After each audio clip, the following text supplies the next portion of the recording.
Abdus Syams, hambanya matahari. Kata Nabi, anta Abdurrahman, hambanya Allah yang penuh dengan rahmat. Maka diajarkan oleh Nabi sifat rahmat itu. Perhatikan kata Nabi, sayangi dengan tulus, au kama qala, perhatikan dengan mulia, rawat dengan baik, berikan perhatian yang mendalam, tebarkan kasih sayang dengan luas, entah itu kepada manusia, hewan, sampai dengan tumbuhan. Maka pulanglah sosok ini Abdurrahman. Di tengah jalan dia bertemu dengan anak kucing kecil. Kucing dibagi dua. Dibagi berapa? Ada kucing rumahan namanya kitten, diserap oleh orang di Inggris, maka berubah menjadi bahasa Inggris kitty ya, kucing rumahan. Makanya di rumah ada spray mereknya Hello Kitty, kucing rumahan. Banyak dari bahasa Arab ke bahasa Inggris. Sukar, gula jadi sugar. Kitten, kucing, jadi kitty, cat, kitty. Kalau kucingnya kucing liar, maka berubah namanya dari kitten menjadi hurratun. Anak kucingnya disebut dengan Hurairah. Maka dibawalah anak kucing kecil itu, dipraktekkan tausiah yang singkat dari Nabi tadi. Jangankan pada manusia, hewan pun kemudian dibawa. Lalu dipraktekkan perawatannya pada anak kucing kecil ini. Malam dingin diselimuti, lapar disuapi, seperti ayah menyuapi kepada anaknya, seperti ayah melindungi anaknya. Maka setiap jalan kemanapun dibawalah anak kucing kecil.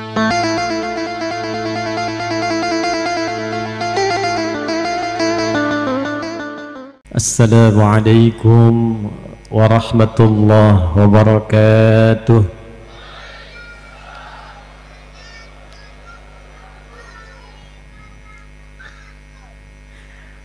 Alhamdulillahilladzi jama'ana fi hadzal makan al-mubarak linataqarrab ila rabbil alamin.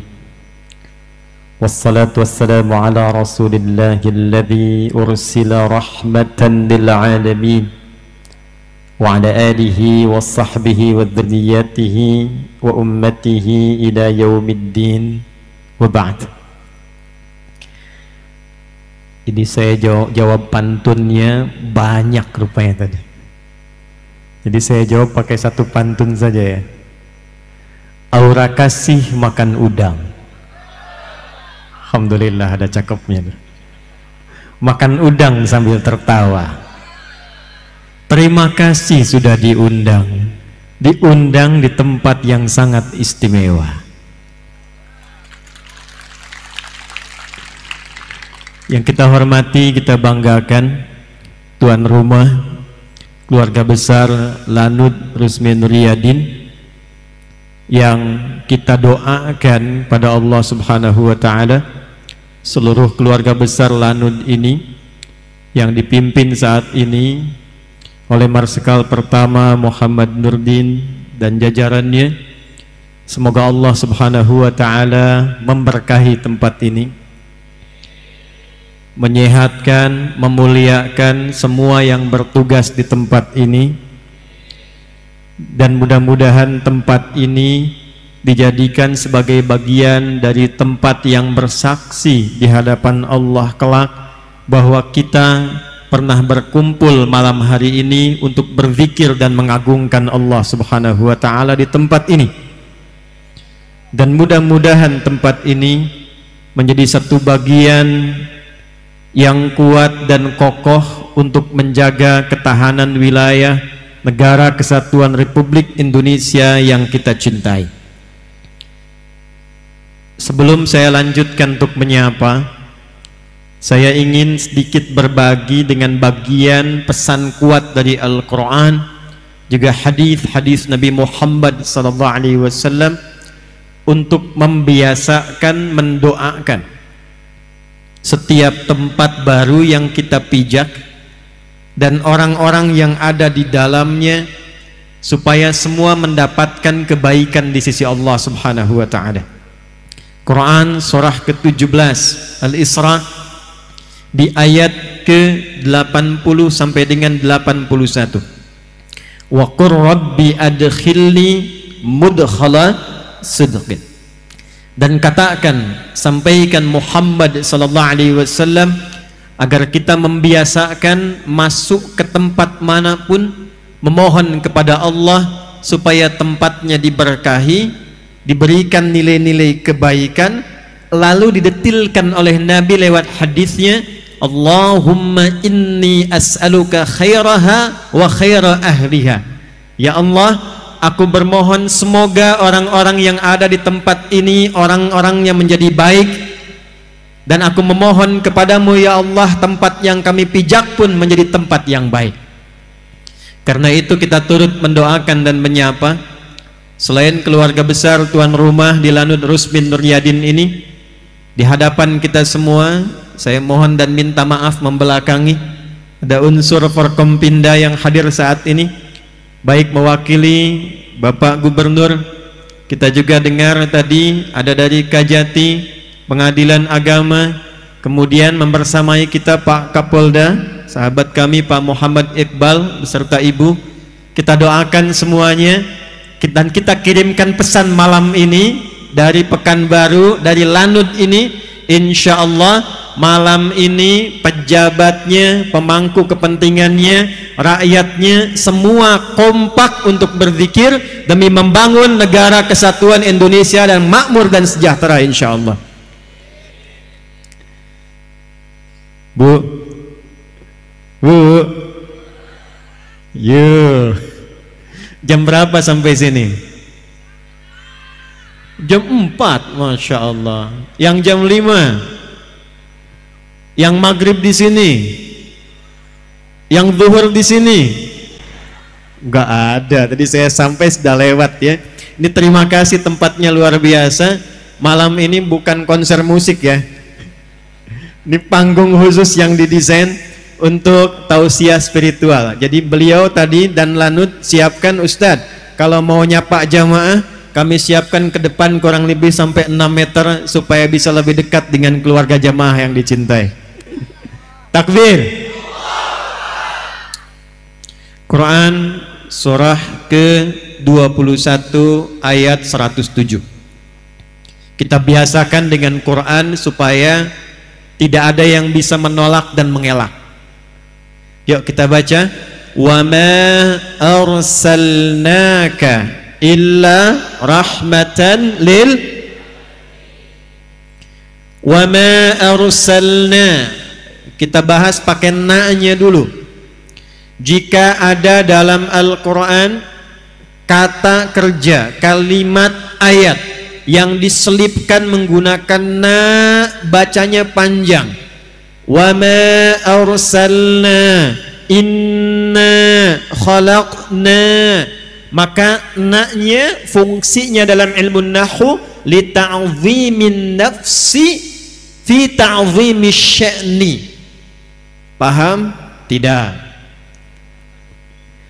Na-nya fungsinya ingin menunjukkan informasi yang agung, informasi yang istimewa. Saking istimewanya Allah menyertakan keagungan zatnya, ta'zimun nafsi, sampai membawa keagungan zatnya untuk menunjukkan hebatnya, istimewanya, agungnya informasi yang ingin Allah sampaikan. Quran istimewa tidak? Agung tidak? Kenapa agung dan istimewa? Karena turunnya menggunakan na panjang.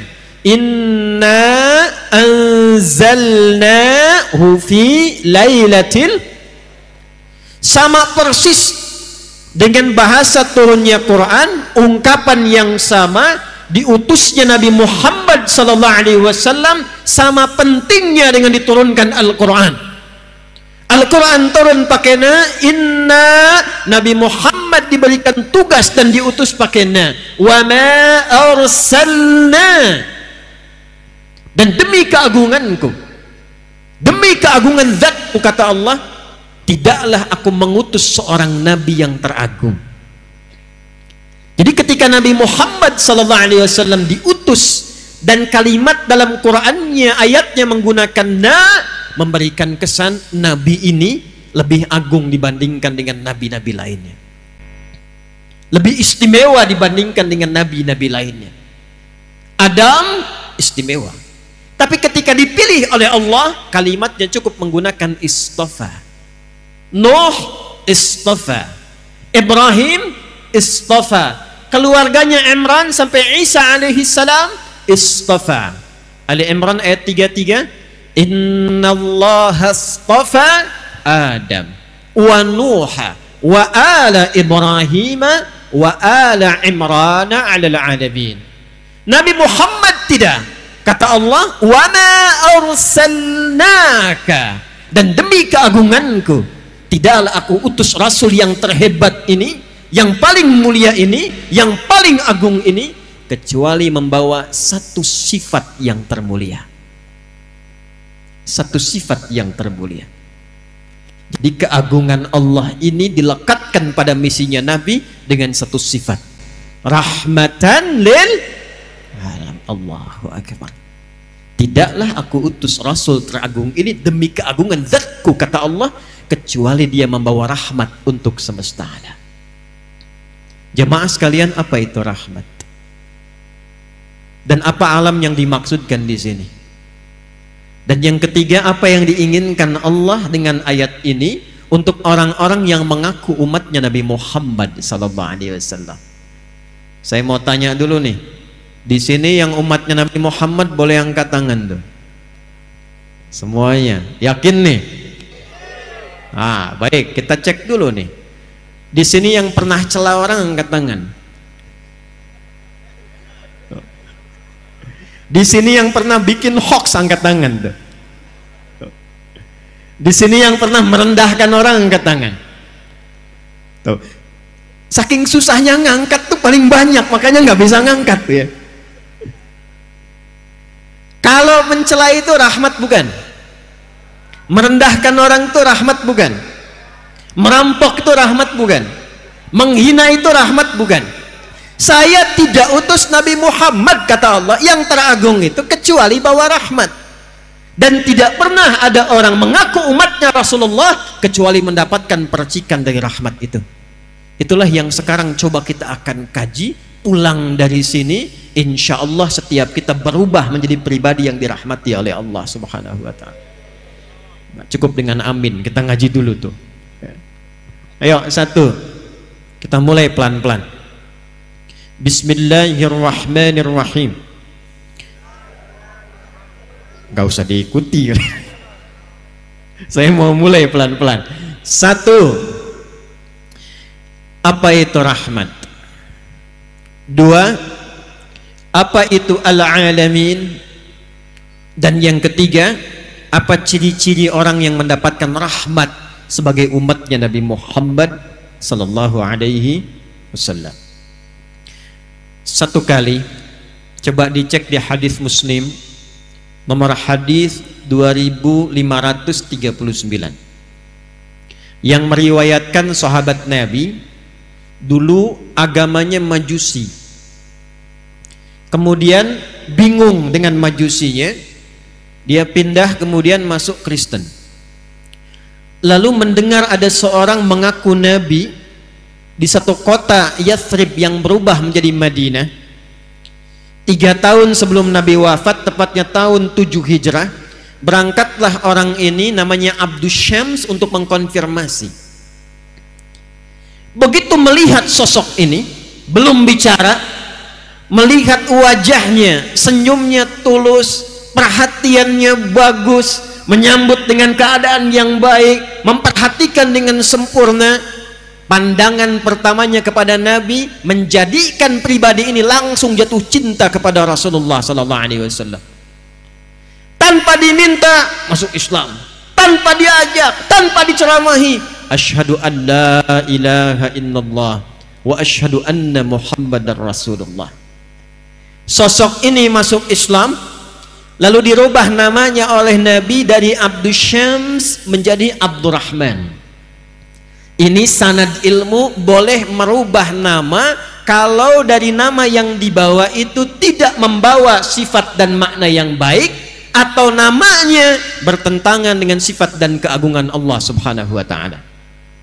Ada di antara sahabat-sahabat Nabi yang dirubah namanya langsung oleh Nabi bila terkait dengan satu makna yang tidak baik atau kedua bertentangan dengan sifat Allah Subhanahu wa taala.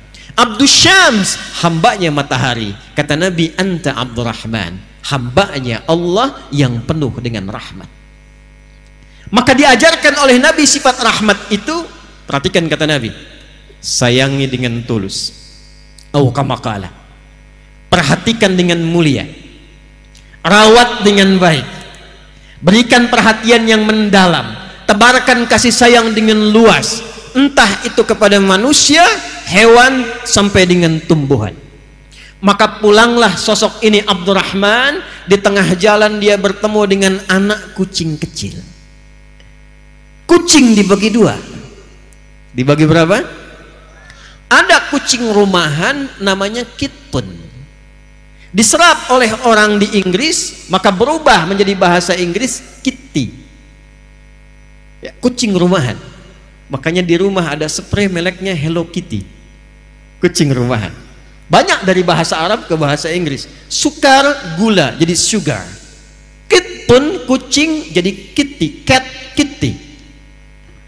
Kalau kucingnya kucing liar, maka berubah namanya dari Kitpun menjadi Hurratun. Anak kucingnya disebut dengan Hurairah. Maka dibawalah anak kucing kecil itu, dipraktekkan tausiah yang singkat dari Nabi tadi. Jangankan pada manusia, hewan pun kemudian dibawa. Lalu dipraktekkan perawatannya pada anak kucing kecil ini. Malam dingin diselimuti, lapar disuapi, seperti ayah menyuapi kepada anaknya, seperti ayah melindungi anaknya. Maka setiap jalan kemanapun, dibawalah anak kucing kecil ini, dimasukkan ke dalam jubahnya. Karena itulah malam ini saya spesial pakai jubah untuk mencontohkannya. Dimasukkan ke dalam jubahnya, tiba-tiba di jalan berpapasan dengan Rasulullah, anak kucing kecilnya mengeong-ngeong. Keluar dia, terlihat oleh Nabi. Kata Nabi, anta Abu Hurairah, kamu adalah bapak anak kucing kecil. Saking perhatiannya yang dalam, kasihnya yang dalam, memberikan kebahagiaan yang dalam, maka engkau berikan perhatian kepada anak kucing seperti ayah memperhatikan anaknya. Abu Hurairah. Itulah sejarahnya, ada sahabat Nabi yang disebut dengan Abu Hurairah. Nama ini bukan sekedar nama, tapi memberikan perjalanan kepada kita tentang arti menjadi seorang muslim. Mu'allaf datang pada Rasulullah, minta diajarkan tentang Islam. Yang diajarkan oleh Nabi pertama kali rahmatan lil alamin, sifat kasih yang dalam, sifat membahagiakan yang dalam, yang dengan itu kita selalu memikirkan yang baik-baik tentang apa dan siapa yang kita kasihi itu. Tempat rahmat disebut dengan rahim. Ibu punya rahim ya. Ibu-ibu punya rahim ya bu. Saya tanya pada ibu, di dalamnya disayang tidak? Disayang. Miring kanan susah, miring kiri susah, telungkup nggak mungkin. Dijaga supaya apa? Supaya yang di dalam itu merasakan kenyamanan dan kebahagiaan. Walaupun yang menjaga itu kadang-kadang merasakan hal yang tidak nyaman. Ada sebagian ahli hikmah mengatakan, kenapa anak-anak itu terlahir menangis? Ahli hikmah mereka mengatakan karena mereka takut tidak mendapatkan lagi rahmat seperti didapatkan oleh rahim ibundanya. Jadi kalau kita ingin katakan apa rahmat yang dibawa Nabi, yang dibawa Rasulullah pertama kali ajaran kasih yang sangat dalam. Bagaimana melihat semua orang itu punya sifat baik. Karena itu saya sering mengatakan Allah sangat mencintai orang salah yang gemar bertobat dibandingkan dengan orang soleh yang tidak pernah merasa salah. Jadi Islam itu selalu mengajarkan, lihat setiap orang pada potensi kebaikannya. Di Masjid An-Nur pernah saya tanyakan kan, kenal Firaun? Ayo bilang kenal sekali lagi, pulang saya. Malam ini juga saya pulang mumpung ada di Lanut tuh. Tahu Firaun? Kejam tidak? Kejam tidak? Bukan cuma kejam, ngaku Tuhan, ana rabbukumul a'la. Setiap melihat orang kalau tidak nyaman, eksekusi. Antum untung hidupnya di masa sekarang tuh. Kalau hidup masa Firaun tuh, bosan Firaun. Saya nggak suka dengan rambutnya. Bukan disuruh cukur, pisahkan kepala dari badannya. Firaun. Makanya Nabi Musa ketika akan berdakwah doa dulu supaya nggak cepat tersinggung karena kata-katanya menyakitkan, nusuknya dalam. Nabi kan kalau doa sekali doa diijabah. Kalau Nabi Musa nggak punya sifat sabar, cepat bosanan, Firaun menghardik, ya Allah bosan, matiin aja, mati tuh. Cuman buat kita nggak ada hikmahnya tentang indah dan kasihnya ajaran Islam yang sangat dalam. Firaun hobi bunuh orang, ngaku Tuhan, tapi sefiraun-firaunnya, tolong catat ini ya, sefiraun-firaunnya Allah masih memberlakukan rahmatnya, diutus dua nabi sekaligus, Musa dan Harun. Quran surah 20 Taha ayat 43 sampai 44. Idhaba ila fir'auna innahu tagha. Musa dan Harun, sekarang kalian siap-siap pergi ke Fir'aun. Untuk apa ya Allah? Faqula lahu qawlan layyina la'allahu yatadhakkaru aw yakhsha. Dia sudah mulai bergeser dari kewenangan, dititipkan jabatan, dia menyimpang. Hati-hati Pak yang punya jabatan di belakang. Udah gak usah tepuk tangan. Ini saya sedang mengingatkan, dan fungsi ulama begitu, karena sayang mengingatkan. Kalau tidak sayang tak diingatkan, bahaya. Kan kita menginginkan semua pejabat juga masuk surga, rakyatnya masuk surga. Yang paling indah kita bergandengan lalu masuk surga seperti Allah sampaikan, wasiqal ladzina taqaw rabbahum ilal jannati zumara. Ada serombongan orang takwa yang masuk surga, masuknya bergandengan tangan. Saya menginginkan ketika Allah tetapkan, misal Adi Hidayat dengan izin Allah, kalau Allah izinkan masuk, saya pengen tangan kanannya gandeng Pak Muhammad Nurdin, tangan kirinya gandeng Pak Muhammad Iqbal, ya, yang lainnya ikut sama-sama dengan jamaah bareng-bareng. Kan itu yang kita inginkan.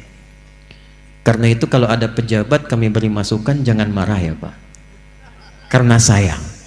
Dan cara memberikan masukan pun mesti pakai rahmat, bukan teriak-teriak, merendahkan, menghina, menjelek-jelekan, bikin hoax. Itu bukan tipikal umat Nabi Muhammad.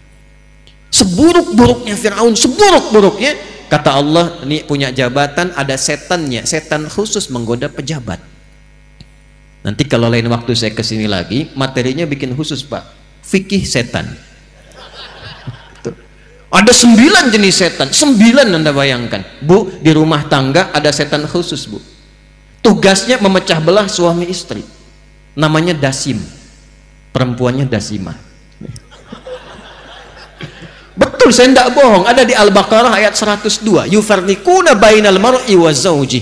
Ibu belum nikah, suami ibu yang paling cantik lihatnya ibu, habis nikah istri orang paling cantik Bu,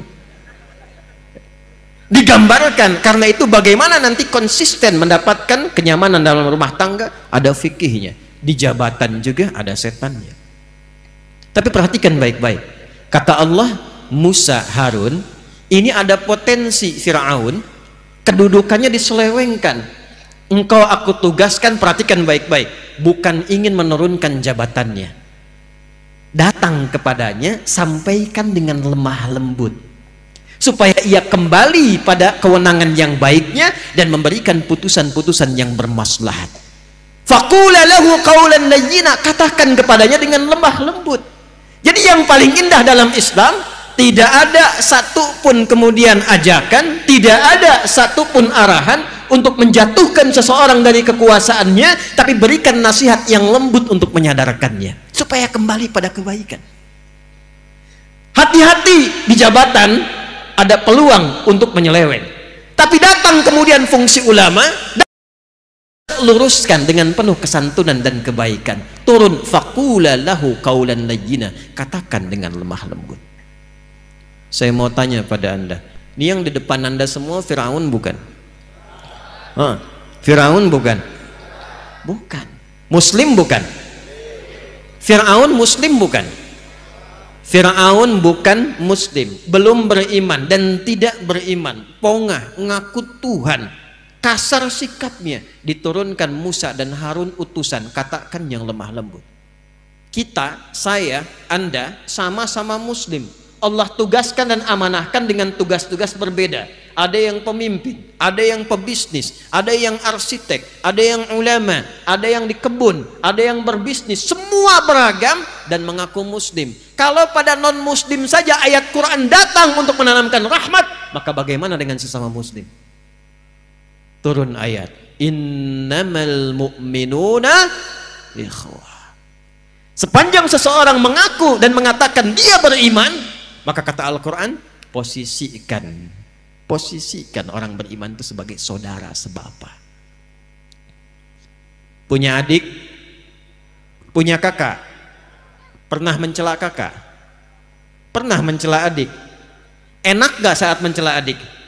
Enak tidak saat mencela kakak? Tidak. Posisikan saudara-saudara seiman seperti adik dan kakak kita sebapa. Nabi Adam alaihissalam. Siapa yang keturunan Nabi Adam angkat tangan? Kita semuanya. Nah, sepanjang kita disebut dengan Bani Adam 7 kali dalam Al-Quran. Kenapa disebutkan 7 kali? Salah satu hikmah hitungannya supaya 7 hari dalam sepekan kita menerbangkan rahmat dalam kehidupan semesta alam. Sayang, kasih, nyaman, toleran, kebaikan. Jadi kalau umatnya Nabi Muhammad sudah mengaku muslim, seharusnya tidak diajarkan lagi tentang toleransi. Tidak diajarkan lagi tentang kasih sayang. Karena ajaran yang sudah dia anut semua membawa nama kasih dan sayang. Siapa nama Nabi kita? Wa ma arsalnaka illa rahmatan lil alamin. Maka Allah tidak cukupkan dengan nama dan misinya, maka diturunkan nama yang menjadi percikan dari sifat rahmat itu. Pilihannya langsung dari Allah, Muhammad. Ini saya kasih rahasia ya, tapi ini antara kita saja nih, tolong jangan dibocorin ya. Nama Muhammad itu bukan nama pemberian manusia. Mungkin belum banyak yang tahu ini. Nama Muhammad itu pemberian dari Allah subhanahu wa ta'ala yang diwariskan turun menurun pada setiap nabi yang dilantik menjadi nabi dan rasul. Nabi Isa namanya dari Allah, betul. Yahya namanya dari Allah, betul. Tapi diberikan namanya saat lahir. Muhammad tidak. Namanya diviralkan oleh Allah subhanahu wa ta'ala pada semua nabi saat dilantik menjadi nabi dan rasul. Jadi tidak ada satu nabi bertugas formal sebagai nabi, sebagai rasul, kecuali dia harus berikrar dulu tentang kenabian Muhammad sallallahu alaihi wasallam. Dan itu didokumentasikan dalam Al-Quran di surah ketiga Ali Imran di ayat ke-81. Wa idh akhadha rabbuka min bani adama min zuhurihim dzurriyyatahum. Perjanjian kita dengan Allah Al-A'raf 172. Perjanjian manusia biasa dengan Allah Al-A'raf 172. Perjanjian Nabi dengan Allah pindah Ali Imran 81. Wa idh akhadallahu mitsaqan nabiyyina. Dan pahami, pelajari, ingat-ingat, ketahui ketika Allah mengambil komitmen perjanjian dengan semua nabi yang bertugas di bumi, semua nabi. Jadi ada anbiya, ada nabiyin, itu beda. Surah ke-21 di Quran surah apa namanya? Al-Anbiya.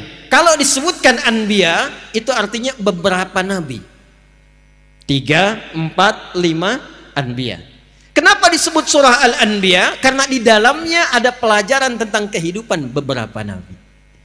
Tapi kalau kita ganti jadi semua nabi yang pernah bertugas di bumi, diurut dari Nabi Muhammad sampai ketemu ke Nabi Adam alaihissalam, semua nabi, maka ganti kalimatnya dari anbiya menjadi nabiyin. Apa namanya? Nabiyin. Wa idh akhadallahu mitsaqan nabiyyin. Dan pelajari, pahami, ketahui ketika Allah mengambil perjanjian dengan semua nabi saat dilantik menjadi nabi. Lama ataitukum min kitabin wa hikmatin thumma ja'akum rasulun musaddiqun lima ma'akum latu'minunna bihi wa latansurunnah Qala aqrartum wa akhadtum ala dzalikum isri? Qalu aqrarna. Qala fashhadu wa ana ma'akum minasyahidin. Kata Allah, aku lantik engkau jadi nabi sekarang, tapi engkau harus komitmen. Bila engkau bertugas bersamaan dengan hadirnya nabi terakhir yang mulia, Muhammad, maka kalian harus menolongnya, membelanya, dan ikut ajarannya. Itu disampaikan oleh Allah sejak Nabi pertama bertugas di bumi sampai Nabi terakhir dan Rasul terakhir Isa alaihi salam. Karena itu nama Nabi Muhammad itu tersebut di semua kitab-kitab yang dibawa oleh semua Nabi. Dalam Taurat ada, di Injil ada. Dari mana taunya? Abdul Muttalib, kakeknya Nabi, melakukan perjalanan dengan 3 orang sahabatnya. 1 Sulaiman, 2 Khailullah bin Hajij, ketiga ada yang bernama Himran. 3 orang ini bersama Abdul Muttalib melakukan perjalanan ke Syam. Datang ke Syam, bertemulah dengan seorang pendeta Kristen, rahib pada masa itu. Maka ditanya, kalian dari mana?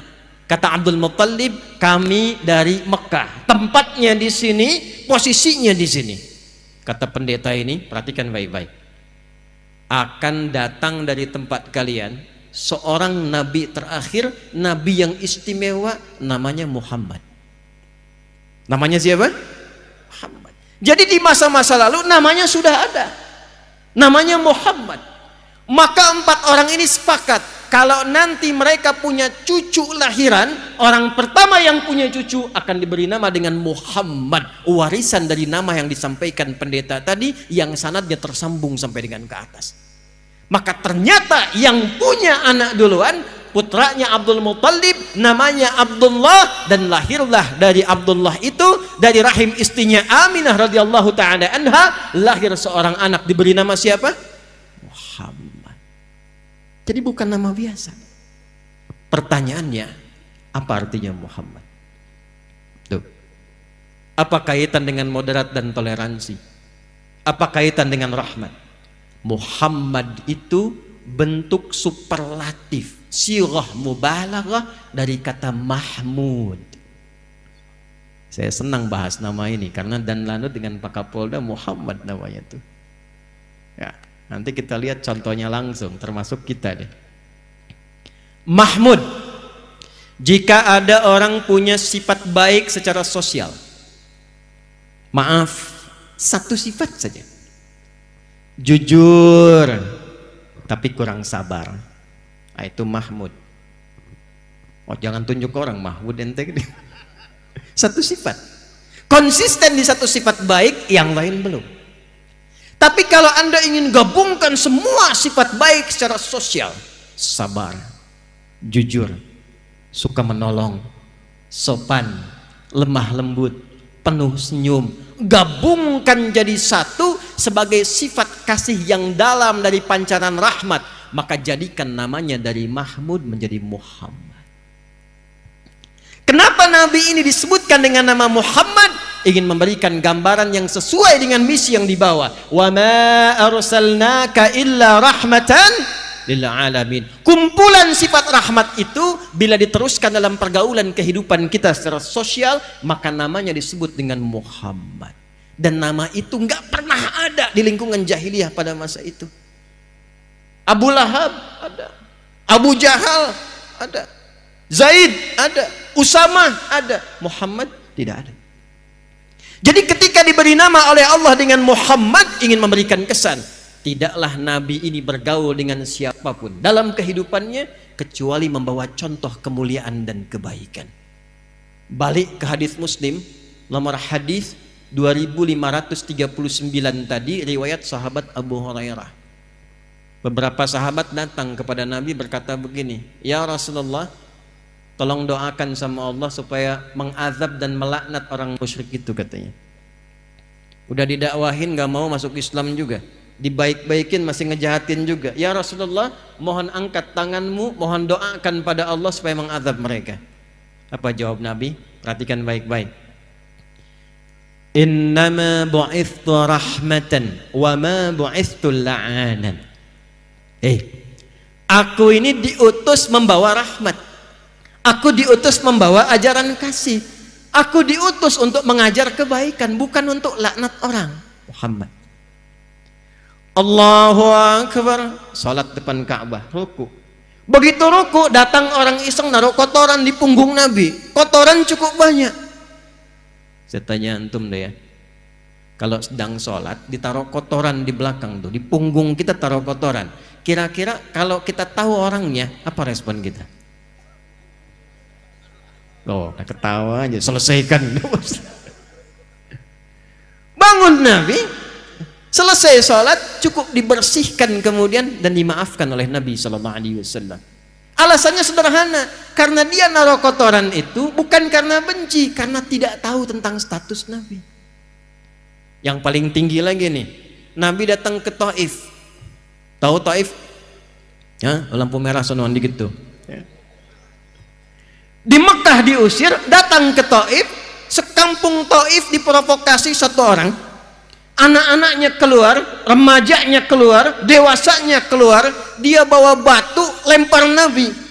Sampai perisai hidupnya Zaid, ya, anak adopsinya Nabi itu sudah terluka parah. Dibawa Nabi mundur, istirahat di bawah pohon, datang dua malaikat penjaga gunung. Ini nggak tanggung malaikat nih. Kata dua malaikat ini, ya Rasulullah, mud yadaika ila sama au kama qala. Ya Rasulullah, angkat tanganmu ke langit, mohonkan kepada Allah saat ini, kami tidak senang melihat engkau cedera dan dilukai oleh mereka. Ya Allah, mohonkan ya Rasulullah, minta pada Allah supaya kami diizinkan mengangkat dua bukit di Taif untuk menghimpit mereka yang telah menzalimi Nabi SAW. Apa jawab Nabi? La fa innahum qaumun la ya'lamun. Tolong jangan lakukan. Mereka itu belum tahu saja. Bukan karena benci dengan saya, cuman karena belum tahu. Yang belum tahu bukan disakiti, yang belum tahu diberitahu. Saya bermohon pada Allah, besok-besok di Taif ini ada orang tua, laki-laki, perempuan, anak kecil, yang dewasa, yang remaja akan mengucapkan asyhadu an la ilaha illallah wa anna muhammadar rasulullah. Belum selesai, lihat kalimatnya nih. Ilahi ila man takiluni am ila qaribin yu'limuni au ila ba'idin yu'dhini fa ana radin ma lam takun ghadiban alayya. La haula wala quwwata illa billah. Ya Allah, setelah aku dilukai, dilempari di tempat ini, kemana lagi engkau akan perjalankan aku? Apakah tempatnya dekat dari sini dan aku dilempari lagi? Ataukah masih jauh tapi aku akan disakiti lagi? Aku ridha ya Allah, sepanjang yang marah bukan engkau kepadaku. Tidak ada daya kekuatan kecuali atas rahmatmu ya Allah. Setelah keluar kalimat itu, maaf, itulah kemudian yang menjadikan Allah mengundangnya lewat peristiwa Isra dan Mi'raj. Rahmat bila dipraktekan, maka pemilik rahmat, Rahman dan Rahim itu akan mencurahkan semua karunia-Nya untuk mengangkat hambanya. Ini kalau nyampaikan ini seringkali berhenti saya ceramah. Tapi penting untuk kita ketahui betapa rahmatnya Rasulullah kepada kita semuanya. Sampai Jibril mengatakan kalau disebut nama Muhammad, nggak sholawat yang dengar itu, keterlaluan orang itu. Shallu ala Nabi.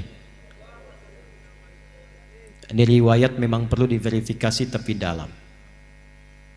Tadi masih hidup, sekarang saat sekaratnya di ujung wafat. Dalam pangkuan Sayyidah Aisyah, dibawakan kemudian sebaskom air oleh Fudail anaknya Abbas radhiyallahu taala anhuma. Yang kita ketahui berwudu kemudian sholat wafat di pangkuan Sayyidah Aisyah. Ada satu riwayat yang kalaupun kita perlu verifikasi, perhatikan baik-baik. Datang Jibril sebelum wafat, memalingkan wajahnya. Nabi bertanya, "Wa kama qala wa kama hadatsa?" Ya Jibril, kenapa berpaling? Kata Jibril, saya tidak ingin melihat kekasih Allah dicabut nyawanya. Nabi mengkonfirmasi apakah akan terasa kematian itu. Padahal Nabi sudah tahu, karena ilmu kan disampaikan oleh Allah pada Nabi. Hanya ingin mengonfirmasi satu bagian yang akan didengar oleh umatnya di Riau ini. Perhatikan baik-baik. Kullu nafsin dha'iqatul, setiap yang bernyawa pasti akan merasakan kematian itu. Tiba yang terpikir apa? Bukan dirinya, bukan sakaratul mautnya, yang difikirkan saya, Anda, kita saat ini. Lalu beliau mengatakan, ya Allah, Kalaulah diperkenankan, kalaulah diperkenankan, engkau timpakan seluruh rasa sakit yang dialami oleh umatku dalam sakaratul maut itu, timpakan kepadaku saat ini, supaya umatku nanti tidak ada yang merasakan lagi sakaratul maut. Timpakan kepadaku saat ini. Kurang sayang apa lagi? Makanya malaikat Jibril itu paling sebel kalau ada orang disebutkan nama Rasulullah, setidaknya dia bersalawat. Ini tidak bersalawat, kata malaikat Jibril, raghima anfu rajulin, keterlaluan orang itu. Karena saking dalamnya rahmatnya. Dan yang paling menarik, ternyata ciri-ciri umat Nabi Muhammad SAW yang mengaku umatnya Rasulullah, yang pertama dia dapatkan setelah berislam sebagai pancaran dari semua ibadahnya itu adalah mendapatkan percikan rahmatnya. Mendapatkan percikan apa? Rahmatnya. Jadi kalau kita mengaku umatnya Rasulullah, cukup dengan mengatakan saya muslim, umatnya Nabi Muhammad, maka apa yang pertama kali dikonfirmasi oleh Nabi SAW? Ternyata maaf, bukan berapa rajin Anda puasa, bukan berapa banyak Anda sholat, bukan berapa kali Anda umrah dan haji. Yang pertama kali dikonfirmasi, berapa mulia Anda mempraktekkan hasil ibadah itu melalui akhlak dan kasih sayang dalam kehidupan. Yuk kita contohkan. Hadis sahih, hadis Muslim. Maaf ya, ada orang datang kata Nabi di hari kiamat. Ini cepet aja nih pakai terjemahan. Dia membawa pahala rajin sholat. Ya'ti yaumal qiyamati bi sholatin, rajin sholat. Hati-hati nih, kalau saya sampaikan dari Nabi berarti akan kejadian nih. Rajin sholat. 2 wasyamin, rajin puasa. 3 wazakatin, rajin zakat. Wa ya'ti qad syatama hadza. Cuman sayang kata Nabi, dia datang rajin sholat, rajin puasa, rajin zakat, tapi saat yang sama ternyata membawa dosa, rajin mencela orang lain. Wa qadzafa hadza, rajin menuduh orang lain. Wa daraba hadza, rajin bertengkar dengan orang lain. Sama-sama muslim, sama-sama sholat, tapi senang mencaci satu dengan yang lainnya. Sama-sama ngaji, ngajinya Quran, sunnahnya sunnah Nabi Muhammad SAW, tapi sama-sama rajin menuduh. Ada yang begitu sekarang? Ayo jawab, kenapa diam? Ada tidak? Ada tidak?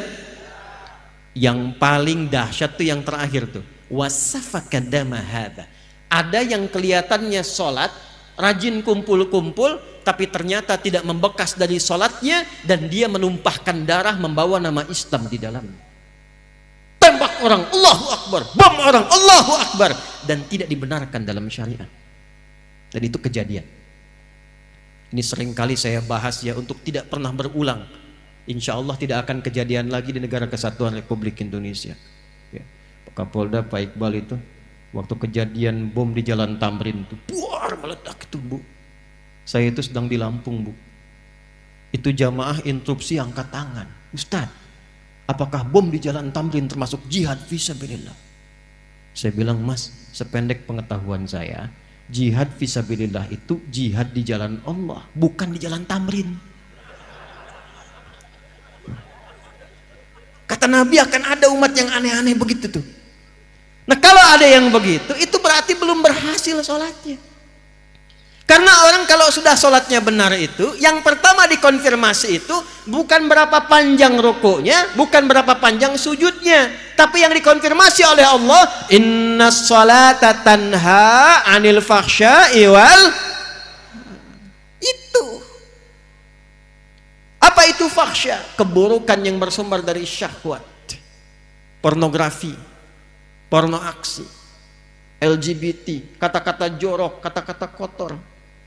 Jadi kalau ada orang sholatnya benar, tidak akan pernah terlibat dalam pornografi.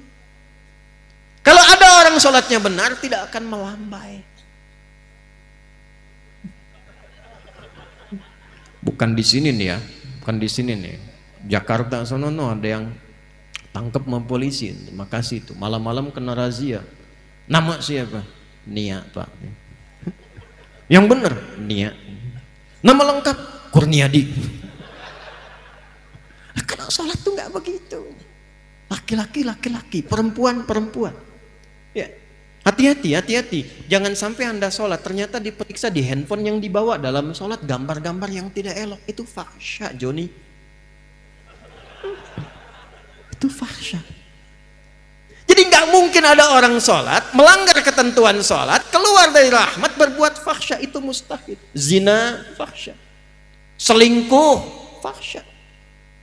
Betapa banyak sekarang orang ketangkap karena selingkuh. Paling sebel begitu masuk ke pengadilan pakai kerudung.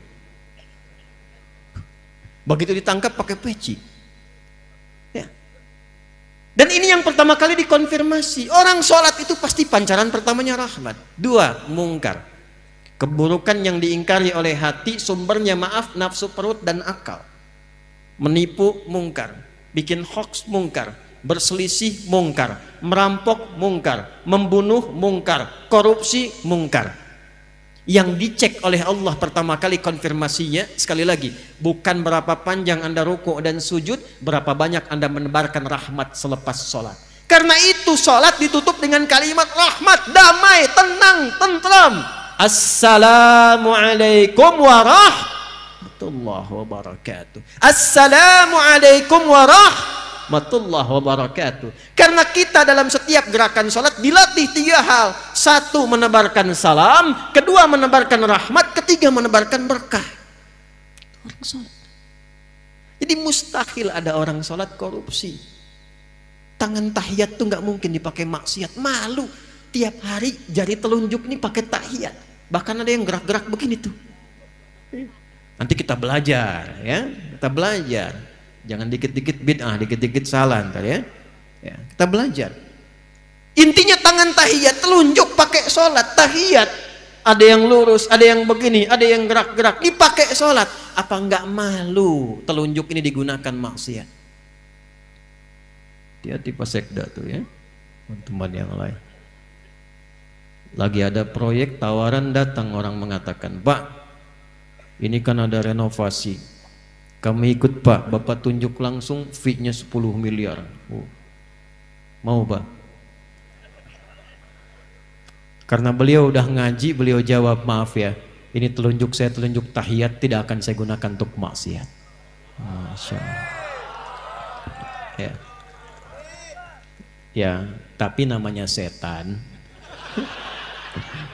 Dia nggak kenal putus asa. Antum bari takbir aja digoda. Udah baca belum hadisnya? Kalau belum sholat semua fokus. Tapi begitu Anda takbir kata Nabi, setan datang goda orang sholat, namanya khanzab tuh. Kata Nabi, dia tanamkan semua hal yang tidak ingin diingat jadi ingat. Anda kan tadi pas takbir Isya udah beda kan? Ini ustadznya bener ada nggak gitu kan? Tadinya nggak begitu, jadi begitu takbir muncul semua. Artinya apa? Setan kadang melampaui itu. Tolak. Jari saya jadi tahiyat tidak akan pernah dipakai maksiat. Balik lagi dia. Rapat balik, Pak. Nambah katanya Pak, 20 miliar. Bentar deh saya istihoroh dulu.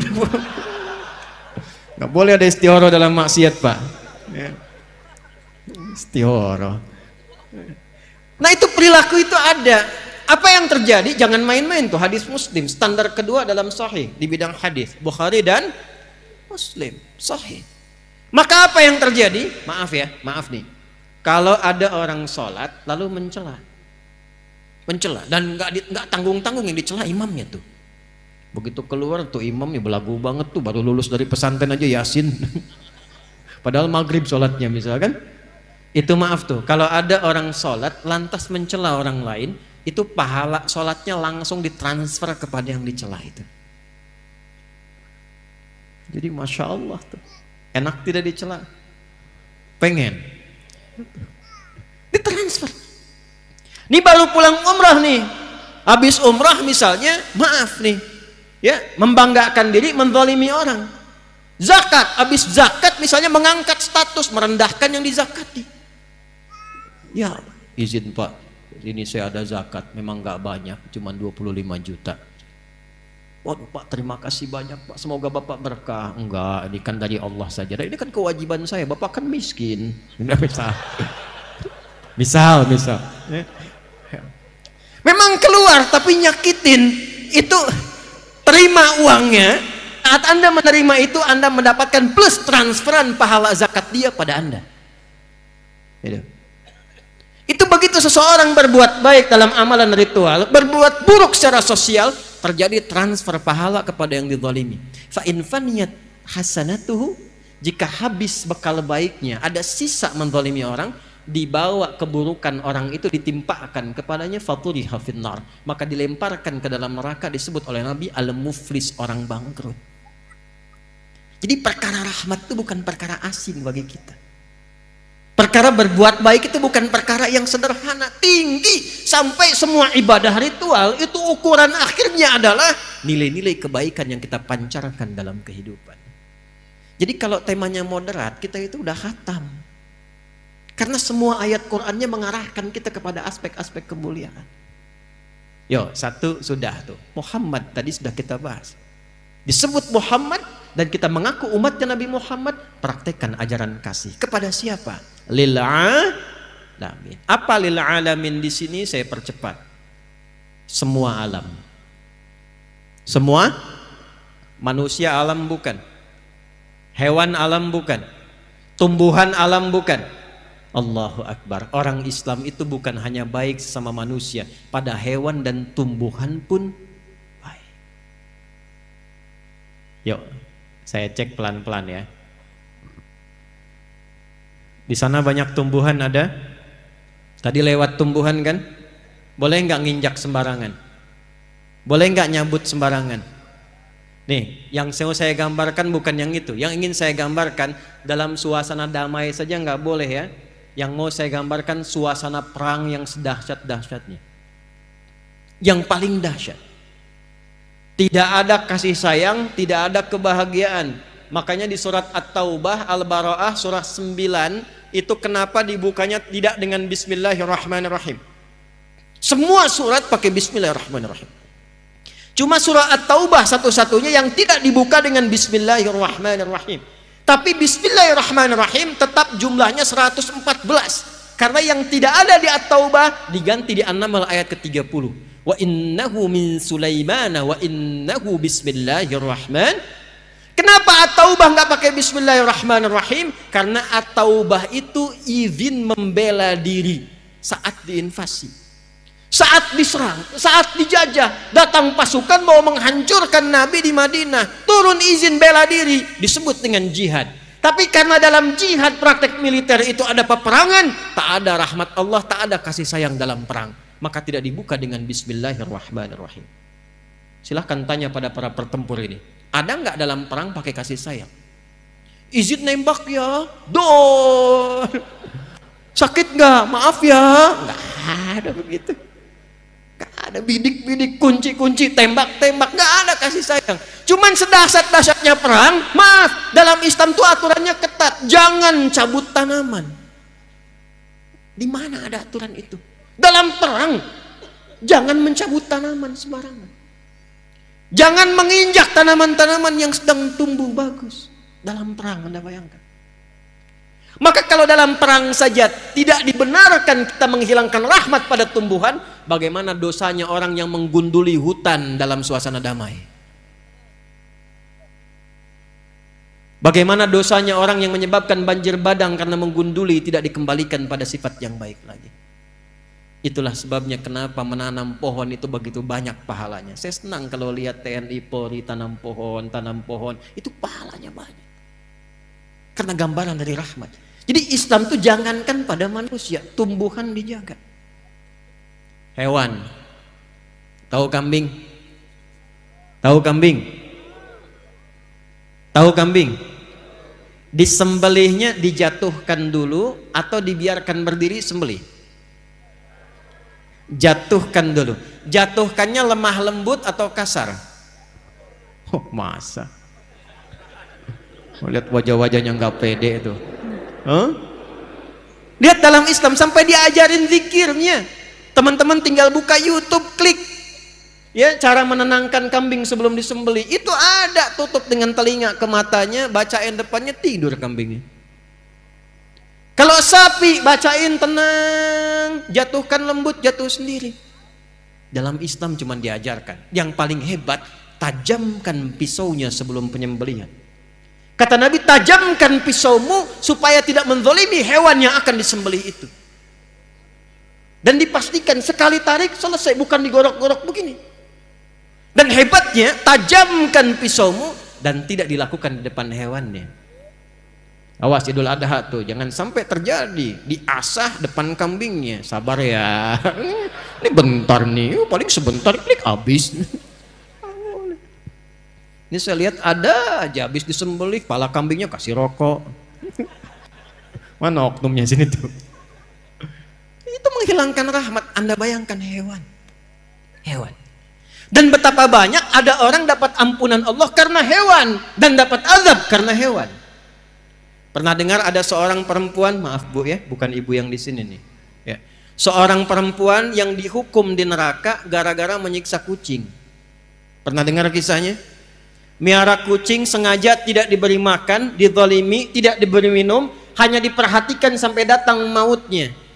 Direspon oleh Nabi dengan kalimat yang sangat luar biasa dahsyat. Akan diperlakukan serupa ia di neraka.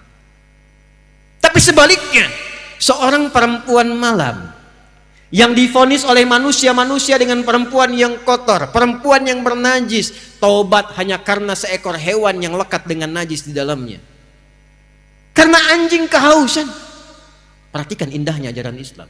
Anjing kehausan di ujung sekaratnya, dalam keadaan mencari minum, ditemukan oleh seorang perempuan malam, datang lewat. Ada kisah mengatakan dia mengambil bagian dari selop sepatunya, ada yang mengatakan dia mengambil benda di sampingnya, lalu mengambil air ke sumur, diminumkan ke anjing itu sampai dia segar kembali. Begitu itu dilakukan dengan ketulusannya karena Allah, lewat anjing hidup lagi, diterima taubatnya oleh Allah. Dia belajar dari anjing itu, anjing yang najis saja, yang dihukumi haram, dikecam oleh manusia, kadang disebut najis, dia bisa mulia dan hidup kembali. Maka saya pun ketika diburuk-burukan, dijelekkan, dinajisi oleh orang, pasti ada peluang untuk bertobat. Lewat anjing jadi taat. Bukankah ada satu hewan yang disanjung dalam Al-Quran, anjing di surah Al-Kahf itu? Dan disebut sebagai anjing yang dihidupkan dan bisa menikmati surga. Jadi bagaimana Islam mengatur? Pada tumbuhan bagus, pada hewan baik. Maka pada manusia yang derajatnya lebih tinggi daripada tumbuhan dan hewan, seharusnya lebih daripada itu. Itu poinnya. Dan yang paling utama sifat rahmat itu dicontohkan dulu sesama muslimnya, baru keluar. Ya, Muhammadur Rasulullah. Quran surah ke-48 ayat 29. Muhammadur Rasulullah walladzina ma'ahu asyidda'u 'alal kuffar ruhama'u bainahum. Ruhama, pemilik rahmat. Kata Allah, sifat umatnya Nabi Muhammad itu sesama umat Nabi Muhammad, sesama muslim, dia tebarkan rahmat. Bukan menebarkan perselisihan, bukan menebarkan cemoohan. Nah, seringkali terjadi perselisihan dan cemoohan itu babnya satu, karena kurang pengetahuan. Allahu Akbar. Bismillahirrahmanirrahim. Bid'ah nih, keluar dari sab. Harusnya tidak pakai basmalah, harusnya langsung Alhamdulillahi Rabbil Alamin. Cuma persoalan bismillah antara keras dengan pelan dengan silent, tertiba kemudian tidak saling kenal. Assalamualaikum. Beda manhaj. Hati-hati, babnya ilmu. Maka apa yang harus dilakukan? Satu, setelah kita mengerti sifat umat Nabi Muhammad yang disebut dengan Muhammad, maka yang kedua, pelajari ilmu-ilmu yang terkait dengan rahmat itu. Ada ilmu yang terkait dengan ibadah, ada ilmu yang terkait dengan muamalah. Jangan bertengkar pada urusan ibadah yang furu'iyah. Yang pokok kita luruskan, sepanjang sama-sama pokok. Muslim, nabinya Nabi Muhammad, kiblatnya masih ke Mekah, Tuhannya Allah, rukun Islamnya 5, rukun imannya 6. La ilaha illallah Muhammad Rasulullah, nggak ada penyimpangan, saudara. Kalau kelihatan beda, dia bismillahnya kencang, yang ini bismillahnya sir, yang ini nggak ada, cek. Kok bisa Nabi dikeraskan? Kok bisa Nabi disilentkan? Kok bisa Nabi nggak baca? Oh, begitu dilihat riwayatnya 70 hadisnya. Kapan Kenapa Nabi tidak membaca basmalah? Di awal-awal riwayat Nabi datang, diangkat jadi Rasul, belum turun kemudian ayat pemisah di antara surah-surah Al-Quran. Semua surat nyambung. Al-Baqarah langsung ke Ali Imran, Ali Imran langsung nyambung ke An-Nisa, An-Nisa nyambung ke Al-Ma'idah sampai ke An-Nas. Anak kecil belum balik tanya pada Nabi, namanya Abdullah, bapaknya Abbas, dikenal dengan Abdullah bin Abbas radhiyallahu ta'ala anhuma. Ya Rasulullah, apakah Allah tidak menurunkan pemisah antara surat satu dengan yang lain sehingga umat di masa depan bisa membedakan mana satu surat dengan yang lainnya? Maka diturunkanlah karena pertanyaan itu ayat tunggal, Bismillahirrahmanirrahim. Maka dibacakanlah setiap membacakan surah dari Al-Fatihah sampai dengan An-Nas kecuali surah At-Taubah. Khusus Al-Fatihah kadang Nabi ngimamin dibaca bismillahnya dengan kencang. Bismillahirrahmanirrahim. Kadang silent. Bismillahirrahmanirrahim. Nah, kalau jadi imam silent itu nggak usah ditempelin di mic kalimatnya. Bismillahirrahmanirrahim. Alhamdulillahi rabbil alamin. Kalau ditempel disuarakan itu sama dengan jahar. Silent. Ada yang nggak dibaca sama sekali. Alhamdulillahi rabbil alamin. Ada yang dibaca rakaat pertama, riwayat sahabat Abu Hurairah, Nabi ngimami Bismillahirrahmanirrahim, Alhamdulillahi rabbil alamin. Rakaat pertama. Rakaat kedua, Alhamdulillahi rabbil alamin. Bismillah nggak dibaca. 4 cara 70 hadis. Keempat cara ini namanya manhaj. Semua himpunan yang tersambung ke Nabi. Tapi kan nggak mungkin kita pilih keempat-empatnya. Nggak bisa Ustaz. Lanut Rusminul Yadin ini lanut istimewa. Semua sunnah Nabi dikumpulkan. Jadi imam di masjid, skuadron 16. Begitu takbir, Allahu Akbar, bacakan keempat-empatnya. Bismillahirrahmanirrahim. Bismillahirrahmanirrahim. Nggak dibaca sama sekali. Mesti pilih salah satu. Ketika dipilih salah satu, bahasa Arabnya ma dhahaba ilaihi. Apa yang ingin diambil untuk memudahkan. Imam Syafi'i memilih keraskan, ma dhahaba ilaihi Syafi'i. Imam Malik, Imam Abu Hanifah memilih enggak dibaca, ma dhahaba ilaihi Malik wa Abu Hanifata. Imam Ahmad memilih di silent, ma dhahaba ilaihi Ahmad. Karena kepanjangan ma dhahaba ilaihi disingkat madhhab. Mazhab Syafi'i, mazhab Maliki, mazhab Hanafi, mazhab Hambali. Mazhab itu bukan pendapat pribadi. Mazhab itu pilihan yang tersambung, itu jalurnya ke Nabi SAW. Karena nggak mungkin dibaca keempat-empatnya. Jelas? Jadi nggak ada hubungannya termasuk dengan NU dan Muhammadiyah.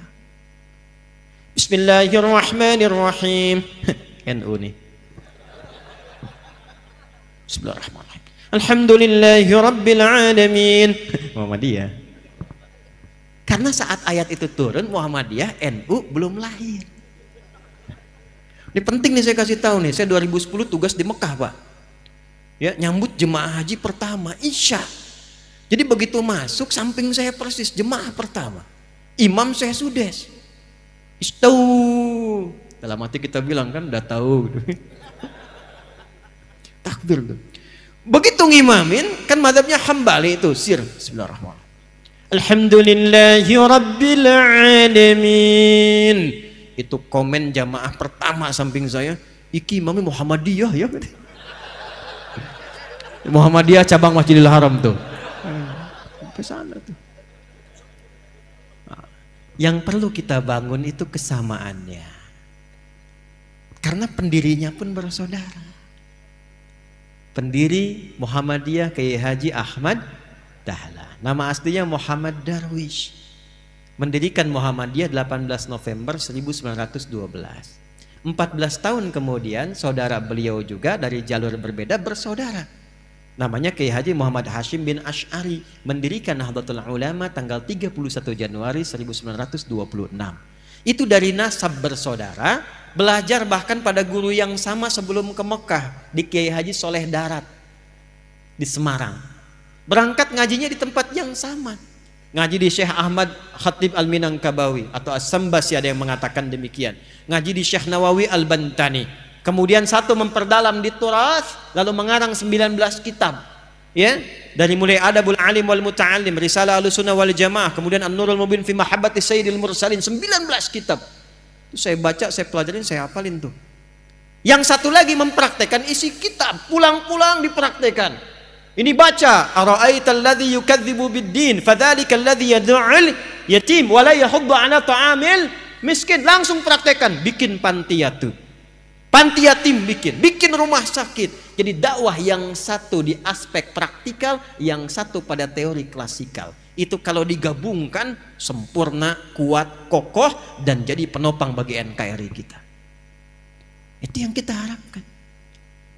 Jadi ketika yang satu mengaji, yang lain ikut. Kenapa yang ini baca ini? Pelajari ilmunya. Dengan paham ilmu itu bertambah wawasan kita. Oh, mengerti kita. Kalau ini kunut, ini dalilnya. Kalau ini tidak kunut, ini dalilnya. Imamnya yang kunut, yang belakang kata Syekh Ibnu Shalih Al-Utsaimin, mufti Saudi Arabia yang telah wafat. Syekh bin Bas, mufti Saudi Arabia yang telah wafat. Mazhabnya Hambali, kata mereka berdua, kalau ada imamnya kunut, kita bermakmum, dan kita tidak kunut, imamnya kunut, ikut imam, aminkan. Allahumma hdina fi man hadait, amin. Wa'afina fi man afait. Kalau ada imamnya tidak kunut, yang di belakang biasa kunut, bermakmum di belakang imam dan imamnya tidak kunut, ikuti dan tidak perlu sujud sahwi. Jelas? Jika depan imamnya kunut, aminkan, jangan baca yang lain-lain. Allahumma hdina fi man hadait, bid'ah. Enggak selesai-selesai. Ulama sudah menyampaikan hukum, yang salaf sampai yang khalaf, yang dulu sampai yang sekarang. Mereka hafal Quran, hafal hadis, hafal riwayat, hafal sejarah, keluarkan hukum. Kunut boleh, tak kunut boleh. Jadi imam kunut ikuti, imam tak kunut ikuti. Selesai masalah. Antum dari wajah udah kelihatan, imam bukan, ulama bukan, hafal Quran setengah juga enggak. Tuh kan, baca masih belepotan, hadis pakai terjemahan. Ya, sejarah enggak tuntas. Lalu bisa memberikan fatwa, cita-cita masuk surga, ente siapa? Bawaannya ribut terus. Yang kunut benar, yang tak kunut benar, yang salah yang tidak sholat subuh. Gitu. Paham? Jadi bab ilmu itu sangat penting. Ini bab ibadah. Jadi mulai sekarang saya minta, saya mohon, ngajinya yang tuntas. Kalau bisa tingkatkan kualitas. Kalau takbir sampai salam saja, betul, bagus, sah sholat, pahala dituliskan. Tapi barokahnya sholat kita nggak dapat. Apa barokahnya itu? Membuat kita semakin lebih baik. Saya ulang, membuat kita semakin lebih baik. Jadi kalau kita cuma takbir begini, Allahu Akbar, tahu ilmunya, bacaannya sampai dengan salam, tapi tidak mengerti apa yang kita bacakan, maka untuk mempraktekkan salam rahmat dan barakah, Assalamualaikum warahmatullahi wabarakatuh, Assalamualaikum warahmatullahi wabarakatuh, nggak dapat kita. Pahala dituliskan, prakteknya minim dipraktekkan. Itu yang menjadikan orang sholat lisannya masih kasar, orang sholat tangannya masih berbuat maksiat, orang sholat kakinya melangkah pada hal yang tidak benar dan tempat maksiat. Itu yang terjadi. Maka yang harus dilakukan sekarang satu-satu. Kalau besok-besok saya sholat, contoh nih, maaf ya, maaf, angkat tangan begini apa maksudnya? Kenapa mengucapkan Allahu Akbar? Kenal Abu Bakar enggak? Oh, bagus. Abu Bakar itu satu-satunya sahabat Nabi yang kalau takbir, baru takbir itu langsung nangis. Makanya waktu Rasul tunjuk jadi imam, beliau katakan, ya Rasulullah, jangan saya ini orangnya perasa, takutnya malah nggak khusyuk, makmumnya nanti sulit ngikutin saya. Kata Nabi, udah kamu ini banyak protes imam. Kenapa? Karena beliau berusaha memahami bacaan yang dibacakan. Lihat baik-baik, Allahu Akbar, angkat tangan ke belakang, buang urusan dunia ke belakang, jangan bawa-bawa dalam sholat. Ini yang menyebabkan seseorang sering tidak khusyuk dalam sholat, karena dunia dibawa dalam sholat. Lisannya Allahu Akbar, tapi maaf, dalam sholatnya handphone Akbar. Allahu Akbar, tang ting tung ting tang ting tung tang ting tung, batalin sholatnya, angkat, halo, bentar lagi sholat. Jauhkan, buang dunia, pasrahkan. Tapi yang penting apa? Anda, saya, kita berikrar dalam sholat, ya Allah, hanya Engkau yang paling agung, yang aku agungkan. Tapi dalam kehidupan bahkan sebelum sholat, kadang aku merasa agung dibanding yang lain. sombong dibanding orang lain, merasa paling berilmu, merasa paling punya uang, merasa paling punya kedudukan. Padahal dalam sholat pun bisa engkau wafatkan saat ini, ya Allah aku taubat, ya Allah aku taubat. Makanya setelah takbir langsung dia mengatakan, Allahumma ba'id baini wa baina khatayaya kama ba'adta bainal masyriqi wal. Nah, ya kecil di ujung khatayaya, ya kecilnya itu ngaku salah. Kalau dalam bahasa kitanya gini, ya Allah, aku ini mengagungkan engkau, mengatakan engkau yang paling tinggi, tapi aku ngaku salah, ya Allah, aku banyak salahnya. Ngaku tinggi pada orang, sombong pada orang, angkuh dengan tetangga, yang merasa hebat dibanding pasangan. Aku taubat, ya Allah, jauhkan antara aku dan kesalahan yang aku bawa dalam sholat jauh timur dan barat. Aku takut kalau dalam sholat diwafatkan masih membawa kesalahan. Lalu kita pasrah. Wajjahtu wajhiya lilladzi fataras samawati wal hanifan muslima wa ma ana minal inna salati wa nusuki wa mahyaya wa mamati lillahi rabbil. Itu paham nggak tuh saat dibaca? Itu kan bahasa bebasnya begini, ya Allah, kalaupun engkau wafatkan aku sekarang dalam sholatku ini, aku pasrah ya Allah, sepanjang engkau ampuni dosaku, dan aku berjanji kalau selesai sholat masih hidup, aku akan berjanji dia orang yang lebih baik dari sebelum aku sholat. Itu sholat. Terakhir sekarang, sholat selesai, sesama muslim sudah baik, belajar ilmunya. Apakah yang tinggal di Pekanbaru ini orang Islam saja? Ada non muslimnya tidak? Ada non muslimnya tidak? Perhatikan tuntunan Nabi. Kalaupun dalam kehidupan kita beribadah, jangan pernah memaksa. La ikraha lakum dinukum, ibadah masing-masing. Tapi ketika diatur hubungan muamalah, interaksi sosial dalam kehidupan, di pekerjaan, bertetangga, berkebun, Anda menemukan di dalamnya bukan hanya orang Islam tapi non-muslim, maka hukumnya berlaku universal bersama-sama. Diatur dari yang paling kecil sampai yang paling besar. Yang paling kecil, Anda tinggal di komplek, ada orang Islam, tetangganya non-muslim, Nabi samakan semua hukumnya. Hukum makanan, hukum senyuman. Senyum kepada yang muslim, senyum pada non-muslim. Anda ketemu tetangga yang muslim senyum, yang non-muslim nggak senyum. Kok nggak senyum, Pak? Maaf ya, ibu kafir sih. Oh, Masya Allah. Itu dicatat oleh malaikat dosa tuh. Tulis. Senyum Anda pada orang Islam harus sama dengan senyum Anda pada non-muslim. Jika ke orang Islam senyumnya 100%, pada non-muslim senyumnya 100%. Izin komandan. Hati-hati nih. Di TNI, di Polri, Jati, di pengadilan, mohon izin, di kantor-kantor, nggak semuanya orang Islam. Mesti adil. Kalau memang yang layak promosi jabatan non-muslim, promosikan. Kalau yang layak yang muslim, promosikan. Tapi tanamkan nilai-nilai kebaikan, nilai-nilai keadilan, sehingga ketika ditanya, dan terima kasih, bukan terima kasih, Islam yang mengajarkan saya untuk bersikap adil dalam tugas saya. Ketika itu dilakukan, maka dia kenal Islam. Kalau kemudian kenal dan memahami lantas mengucapkan asyhadu an la ilaha illallah wa asyhadu anna muhammadar rasulullah, itulah pahala yang melekat pada amanah kedudukan. Pada Anda yang tidak punya kedudukan tapi bertetangga, Allahu Akbar.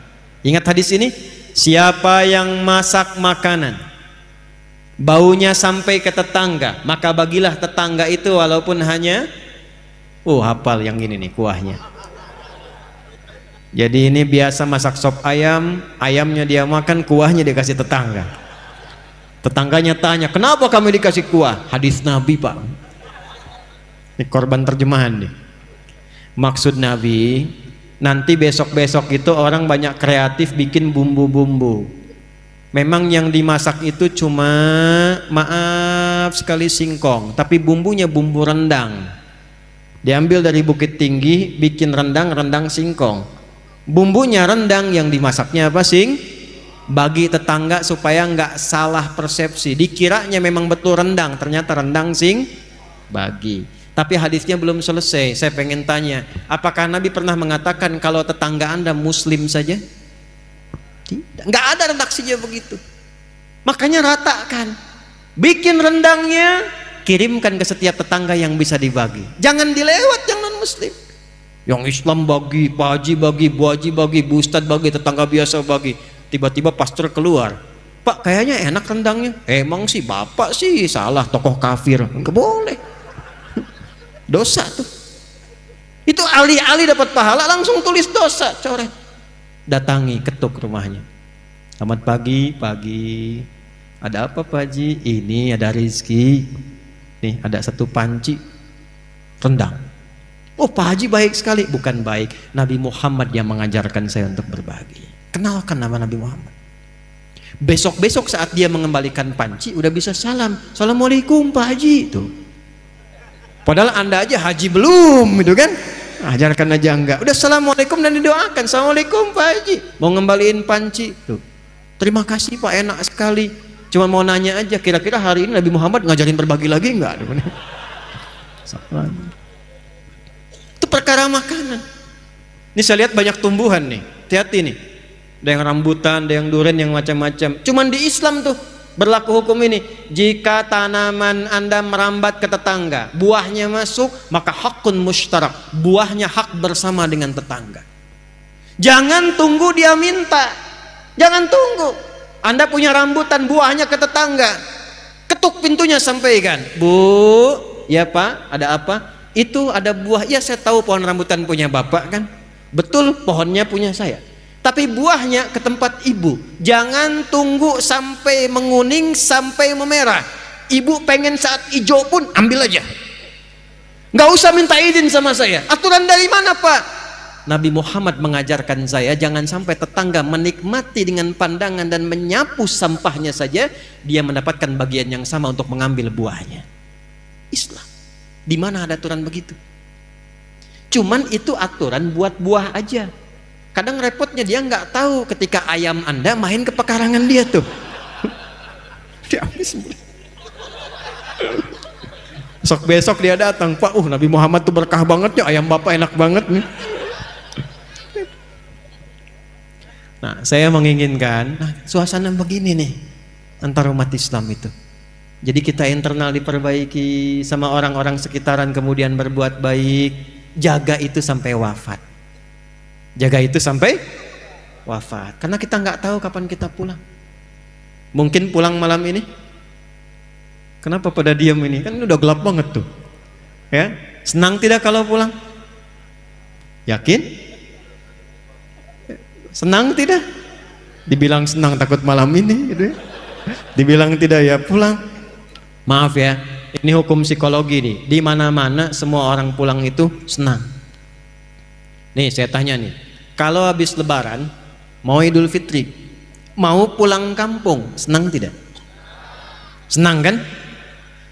Besok lebaran kita mau pulang, saking senangnya kita cari bekal kan? Yang paling hebat tuh begini, dan cuma ada di Indonesia nih. Saya udah cek negara-negara lain nggak ada tuh. Ya, kita punya asosiasi 20 negara, jalan-jalan nggak ada yang kayak Indonesia. Disiapin jauh-jauh hari, tiket-tiket kereta habis, bis-bis makin naik dibeli juga. Yang paling hebat, ada orang yang menyiapkan bekal, pulangnya pakai motor bebek, bekalnya singa. Tahu nggak? Motor bebek tapi bekalnya singa, dus tambah. Begitu lewat dus pelepah pisang, tambah lagi satu lagi. Kumpulkan banyak. Kenapa? Ketika saya tanya, karena Ustadz saya senang mau pulang. Dan saking senangnya dia tuliskan di belakang pakai kardus, dia tulis dekat knalpotnya itu, sayang aku pulang. Lalu dia telepon ke kampungnya, aku pulang hari ini. Yang di kampung Allahu Akbar, cek rumah karena ada yang mau pulang. Disediakan makanan, yang nggak ada diada-adakan. Yang paling klasik, maaf, yang luarnya itu kaleng biskuit, isinya rengginang. Saya nggak sebut nama karena endorse. Kaleng biskuit isinya rengginang. Tasik banyak ya Bu ya. Itu paling banyak. Kenapa? Karena senang ada yang pulang. Jadi setiap pulang itu biasanya senang. Kalau siap bekalnya. Itu poinnya. Saya tanya waktu satu kali, kenapa Anda nggak pulang mudik? Nggak ada bekal Ustaz. Sifat pulang senang kalau ada bekal. Kalau sedikit bekal, tak ada bekal, tak siap pulang. Jadi setiap disebutkan pulang, semua senang. Ini saya konfirmasi lagi nih, kalau malam ini kita pulang, senang nggak? Udah punya bekal?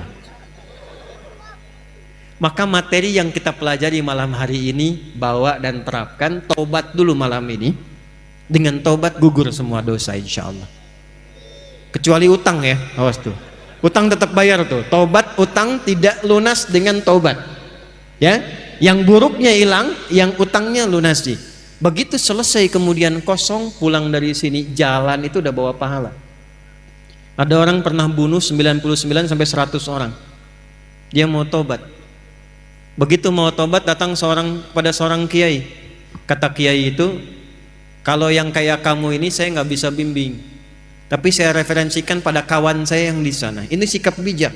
Nggak ada ustadz menguasai segalanya. Kalau bukan pakar di bidangnya, arahkan dan sarankan pada ustadz lain yang menguasai bidangnya. Maka dia jalan ke tempat kiai itu, di tengah-tengah, ternyata ajalnya tiba, meninggal. Di tengah-tengah. Apa yang terjadi? Ini saking viralnya sampai di era Nabi Muhammad turun ayat An-Nisa, surah keempat ayat 100. Wa may yuhajir fi sabilillah yajid fil ardi muraghaman katsiran wasi'a wa may yakhruj min baitihi muhajiran ila Allah wa rasulihi thumma yudrikul maut faqad waqa'a ajruhu 'ala Allah. Siapa yang bertekad merubah dirinya lebih baik, kalau dia masih ada ajal hidupnya, maka oleh Allah akan dilimpahkan ketenangan. Jadi kalau mau berubah jadi baik, bukan dunia dulu yang dikasih, bukan materi, bukan pangkat dulu, diberikan ketenangan di hatinya oleh Allah supaya menerima kebaikan. Setelah itu baru dilimpahkan, kedudukan tambahkan, harta tambahkan, ilmu tambahkan. Tapi kalau dia ingin berubah tiba-tiba wafat di pertengahan, maka jalan kakinya itu menggugurkan dosa-dosanya. Tobatnya diterima, tapak kakinya dihitung sebagai amalan baru. Maka orang tadi yang pernah membunuh 100 orang, maaf, dia meninggal di pertengahan jalan ke majlis ilmu untuk mengaji, di tengah-tengah belum sampai belajar, meninggal di tengah. Allah perintahkan, catat amalannya untuk menggugurkan dosanya, dan catat tapak pertama kakinya untuk mengantarkan dia ke surga. Ada yang pernah bunuh orang di sini? Gak apa-apa, mumpung ada Kapolda. Ada yang pernah bunuh orang? Gak ada. Maaf ya, Anda belum pernah bunuh orang, belum pernah berbuat keburukan seperti orang tadi. Sudah sampai ke tempat ini mengaji, sudah belajar, dapat materi, dapat ayat, dapat hadis, tinggal tobat, pulang, tunggu ajal menjemput, selesai. Kalau belum dengan semua ini yang Allah berikan, belum mampu membuat kita berubah, dengan cara apa lagi dikumpulkan oleh Allah untuk diberikan hidayah? Dan yang datang ini kan dipilih. Siapa yang meminta Anda ke sini? Saya hampir nggak kenal Anda semua, nggak kenal saya. Walaupun guru saya mengajarkan, saya punya kiai mengajarkan begini, nah, kalau kamu ngajar, tatap wajahnya satu-satu. Tatap. Nanti saat malam bangun tahajud, berdoa, bayangkan wajah-wajah itu. Kamu taubat, lalu mintakan ampunan dan kasih sayang Allah untuk semua yang ngaji, yang pernah ngaji dengan kamu. Dan minta sama Allah supaya yang disampaikan merasap ke hati mereka. Mintakan kebaikan kepada Allah. Saya tidak kenal dengan Anda pada umumnya, tapi yang terpilih hadir di sini, Anda siapa yang menggerakkan? Bukan karena Adi Hidayat nggak ada apa-apanya. Kalau bukan Allah yang berkehendak, mustahil Anda pengen datang dari jam 4. Ada yang bilang jam 2. Datang duduk-duduk nunggu, siapa yang menggerakkan? Kalau bukan Allah sayang pada bapak dan ibu, menggugurkan dosa, mengangkat derajat, untuk apa dikumpulkan kita duduk sampai malam hari ini? Bertakwalah kepada Allah, karena waktu pulang itu tidak kita ketahui. Bisa jadi Anda duluan, saya belakangan, bisa. Atau keadilan Allah terjadi, diputar, saya belakangan, Anda duluan, mungkin. Salah ya? Ya. Ini saya kasih motivasi yang terakhir nih. Maaf, sampai jam berapa kita ini? 12, 10 ya. Nah, silakan etikap sampai jam 12. Saya habis ini selesai. Lihat sini. Ini kisah sering saya viralkan di berbagai tempat untuk motivasi. Saya sering nyampaikan cerita, bukan ngarang-ngarang. Ini kisah asli. Ada seorang kakek tua. Sudah pasti kakek tua ya. Tinggalnya di daerah Pasar Rebo ke atas. Pekerjaannya sederhana, bukan pejabat, bukan orang kaya, tapi orang yang sangat viral di lingkungan langit. Itu bahasa singkatnya begitulah yang saya bahasakan.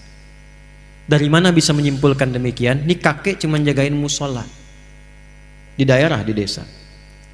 Tapi tiba-tiba datang orang Qatar ke tempat itu. dan mengatakan, saya ingin merenov musola ini supaya menjadi lebih besar dan bagus.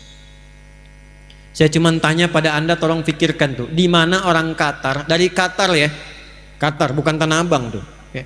Dari Qatar datang ke Pasar Rebo, ke kampungnya ke atas, bertemu dengan kakek itu dan mengatakan, saya pengen renov musola ini dan Anda yang harus merawatnya.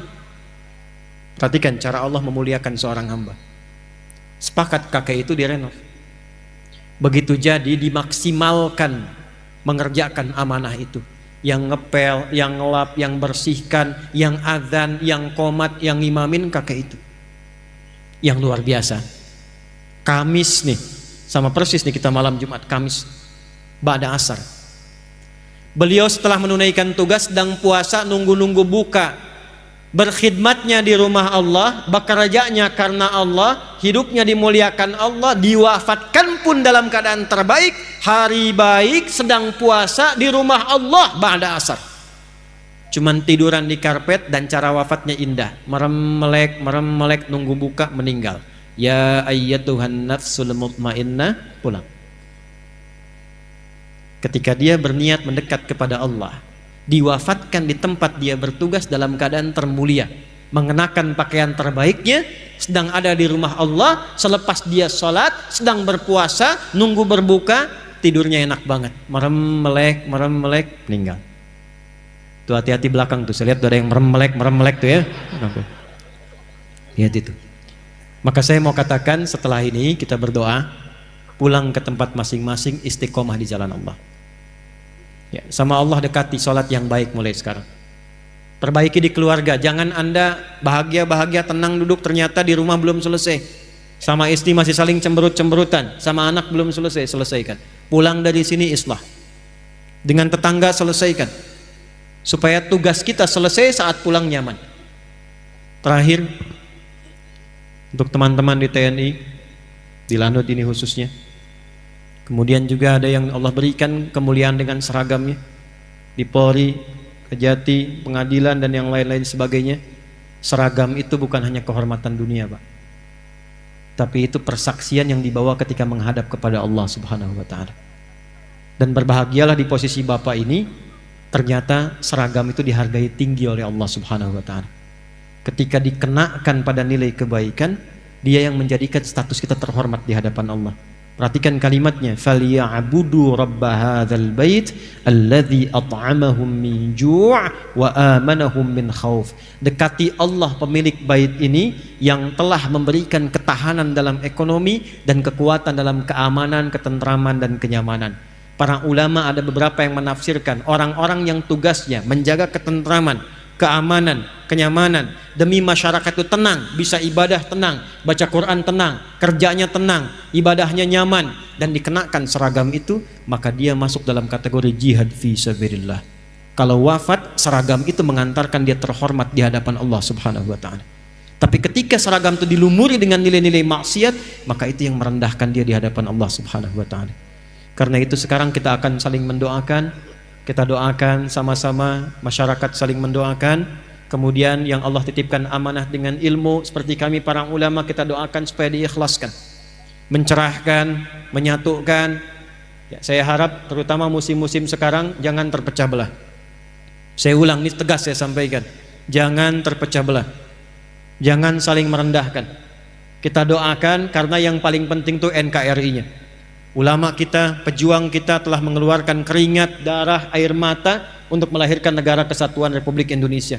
Jangan kemudian kita terpecah, jangan kita teradu domba, kita kokoh dekati Allah. Silahkan masing-masing punya pilihan masing-masing, tapi jangan merendahkan satu dengan yang lainnya. Siap? Takbir. Baik, malam ini live.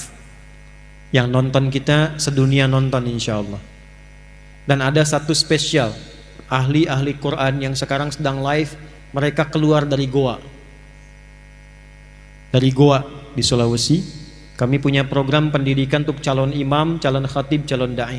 Ini sedang nonton live kita semua di Sukabumi, Hubud Dunia. Sukabumi bahasa Arabnya Hubud Dunia.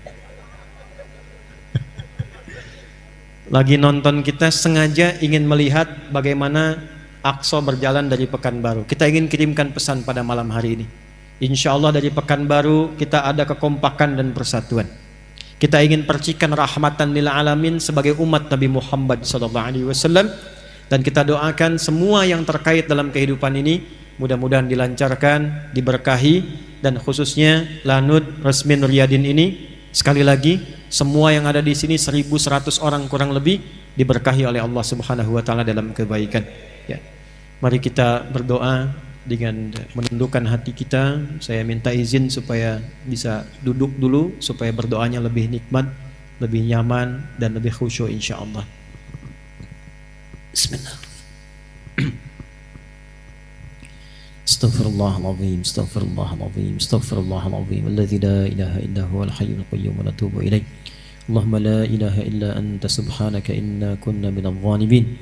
اللهم نحمدك حمدا كما علمتنا أن نحمدك ونشكرك شكرا كما علمتنا أن نشكرك أنت المقدم وأنت المؤخر بيدك الخير إنك على كل شيء قدير اللهم نصلي ونسلم على حبيبك الكريم رسولك المصطفى الأمين نبينا وسيدنا محمد وعلى آله وصحبه أجمعين ربنا لا تدع لنا في مقامنا هذا وفي كل مقام ذنبا إلا غفرته يا الله.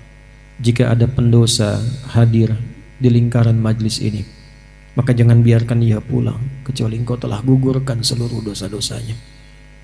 Allahumma alif ya Allah qalbahu ya arhamar rahimin liyatuba ilaika taubatan nasuha. Ya Allah, kalau ada pelaku maksiat di tempat ini, mohon sentuh hatinya, lembutkan jiwanya agar mau bertobat sebelum ia wafat dan kembali kepadamu ya arhamar rahimin. Wala hamman illa farajtah. Jika ada di antara jamaah yang datang membawa kegelisahan, jangan biarkan ia pulang kecuali Engkau telah tenangkan keadaan hatinya. Wala asiran illa yassartah. Jika ada di antara kami yang Kau uji dengan kesulitan seberat apapun di rumah tangganya, pekerjaannya, kehidupan sosialnya, maka mohon ya Allah angkat dan hilangkan seluruh kesulitannya. Wala maridan illa syafaitah. Jika ada di antara kami yang Kau uji dengan penyakit seberat apapun, maka mohon angkat dan sembuhkan penyakitnya. Allahumma idza kana hunalika al-aba wal ummahat ya Allah yusabbibul isyan fi auladihim ya Allah. Allahumma afu anhum waghfir lahum ya arhamar rahimin. Ya Allah, Engkau Maha mengetahui jika ada dalam majlis ini para orang tua yang berbuat maksiat, yang karena itu anak-anak mereka ya Allah jauh darimu, tidak mengenalmu, sulit menunaikan sholat karena sebab maksiat kedua orang tuanya.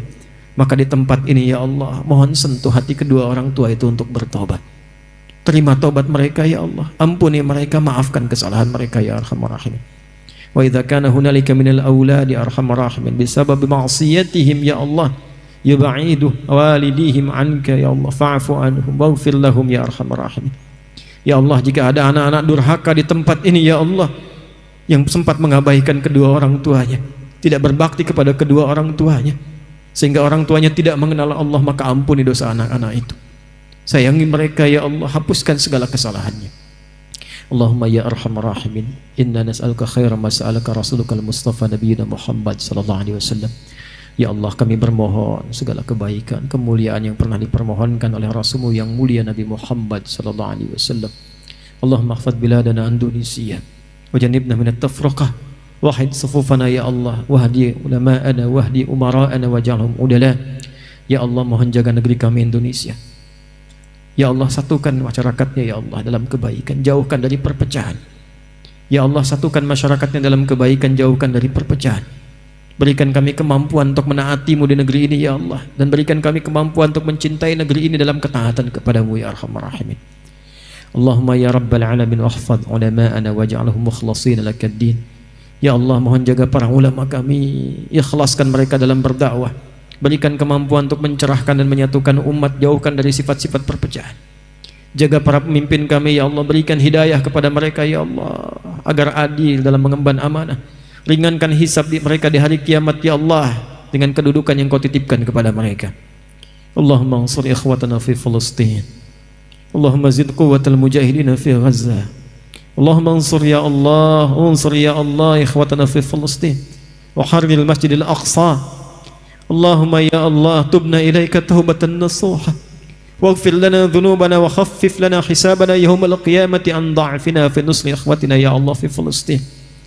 Ya Allah, mohon berikan kekuatan, kelapangan dan kemerdekaan bagi saudara-saudara kami di Palestina. Ya Allah, kuatkan perjuangan mereka ya Allah. Ya Allah, hadirkan kedamaian dalam kehidupan di muka bumi ini ya Allah. Ampuni dosa kami ya Allah, hanya yang mampu mengirimkan doa kepada saudara-saudari kami di Palestina. Ya Allah, ringankan hisab kami di hari kiamat karena kelemahan kami yang tak mampu membebaskan Al-Aqsa. Allahumma ya arhamar rahim. Allahumma ya Allah ya Rabbal Alamin, tubna ilaika taubatan nasuha. Ya Allah, mohon saksikan ya arhamar rahimin, kami bertobat di malam hari ini dari semua kesalahan dan dosa yang kami kerjakan. Berikan kami kesempatan untuk memperbaiki kesalahan yang telah kami lakukan. Allahumma idza kana hunalika baqiyatan min hayatina faj'al baqiyata hayatina hayatan thayyibah. Ya Allah, jika malam ini atau esok masih ada kesempatan kami untuk hidup, maka mohon bimbing kami untuk memperbaiki kesalahan kami dan menata sisa hidup kami lebih baik dari hari-hari sebelumnya. Wa idza kana hadhihi laila akhir hayatina faj'al akhir hayatina husnal khatimah. Dan mohon ya Allah, bila malam hari ini adalah tiba ajal kami untuk kembali kepadamu, maka mohon jadikan malam ini untuk kami husnul khatimah. Khaffif lisanana laqula kalimat at-tauhid la ilaha illallah. Mohon ya Allah, ringankan lisan kami dalam sakaratul maut kami untuk mengucap kalimat tauhid la ilaha illallah.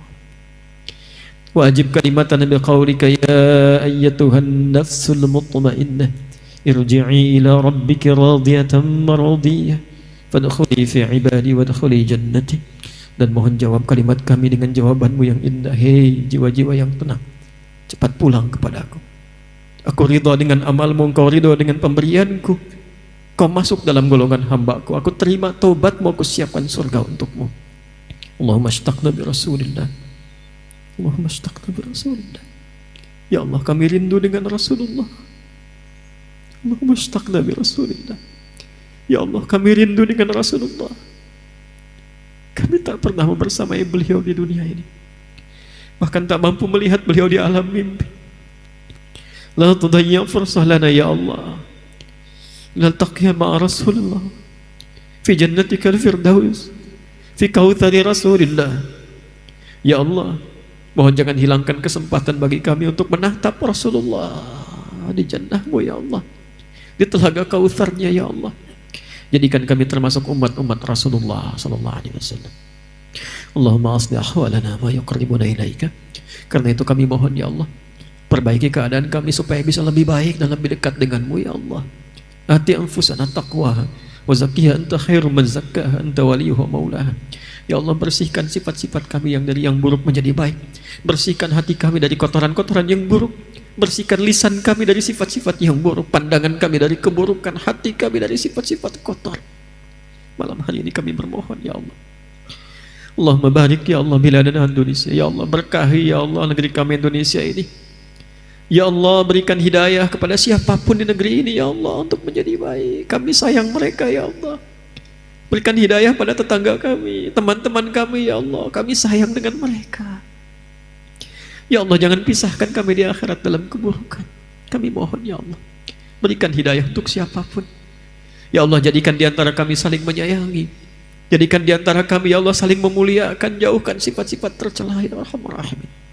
Allahumma rzuqna ni'matal istiqamah fil hayat wa ni'matat tumanina fil wafah. Ya Allah, berikan kami nikmat istiqamah dalam kehidupan dan tumaninah ya Allah dalam kematian. Jadikan kematian indah bagi kami seperti kami mengalami kehidupan yang indah. Allahumma rabbana atina fid dunya hasanah wa fil akhirati hasanah wa qina adzabannar. Fir amwatana ya Allah, kafir anhum sayyi'atihim wa nawwir quburahum. Ya Allah, jika ada orang tua kami, kerabat kami, ayah ibu kami telah mendahului kami mohon ya Allah, sebagaimana Engkau muliakan di dunia untuk mereka, muliakan mereka di alam kuburnya. Terangi kubur mereka ya Allah. Kami belum sanggup berbuat baik untuk mereka sampai hari ini, maka jadikan sisa hidup kami ya Allah mengalir jariyah untuk menerangi kesendirian mereka di alam sana. Bifadlika subhana rabbika rabbil izzati amma yasifun. Barik ya Allah hadzal makan. Ya Allah, dengan sifat-Mu yang mulia pemberi berkah, berkahi tempat ini ya Allah. Allahumma berkahi ya Allah tempat ini lanu nusmin riyadin ya Allah. Jangan biarkan ada satu maksiat terjadi menetes di tempat ini ya Allah. Jadikan ini sebagai bukti kami pernah bersujud di tempat ini ya Allah. Ya Allah, berkahi siapapun yang mendirikan tempat ini. Berkahi siapapun yang membangun di tempat ini. Berkahi keluarga mereka ya Allah. Jika sakit mohon sembuhkan. Jika sulit mohon ringankan. Jika gelisah mohon tenangkan. Dan pancarkan kebahagiaan itu bagi kami semua yang hadir saat ini. Wa akhiru da'wana subhanakallahumma rabbana wa bihamdika. Nasyhadu an la ilaha illa anta nastaghfiruka wa natubu ilaik. Wa akhiru da'wana alhamdulillahi rabbil alamin.